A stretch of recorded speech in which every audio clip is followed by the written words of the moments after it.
د نظم عنوان دی مور. که ته مې خو دې خو کور کې ډېر او تر ملګرو ړنګ بنګ راپاڅېدم د خوب نه چې سحر ملګرو ډېر په نازړه لیکلی شوی یو سلام راغلی و راته د مشر ورور شمېرې نه یو پیغام راغلی و. ای ته خبر یې و که نه د زړه ټکوره زما بېګا د شپې 11 بجې وروره زما مور پات شوې ده خو وکه حوصله جانانه د مور په حق کې خدای ته وکه یوه سجده جانان. مور پات شوې ده خو وکه حوصله جانانه د مور په حق کې خدای ته وکه یوه سجده جانانه.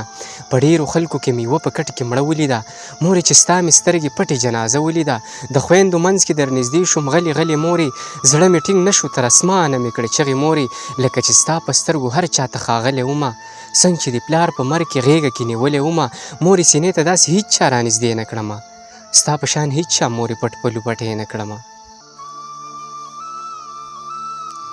مورې سینې ته داسې هېڅ چا رانږدې نه کړمه ستا په شان هېڅ چا مورې پټ پلو پټې نه کړمه. یو زه احساس وم بل د غم ډېر زورور و مورې زړه مې په تا پسې سوری پرهر مورې یوه خاموشي شوه مورې بیا د جنازه ودرېده په زړه مې ستا د بېلتانه د اور لمبه ودرېده بې ساه ولاړو قسم دی د کعبې په طرف ای بیا خلکو واخیستې روان شوې مقبرې په طرف. یو څو کسانو ته له حد ته کوزولې مورې ستا په نازک بدن یې خاورې اچولې مورې. یو څو کسانو ته له حد ته کوزولې مورې ستا په نازک بدن یې خاورې اچولې مورې ستا د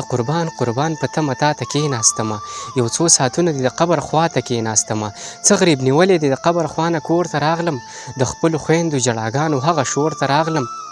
ستا ششمهل ستا نه بغیر کنډرو مورې ستا د یان تا پسې تمامه ورځ اوترو مورې ستا د یان تا پسې تمامه ورځ اوترو مورې.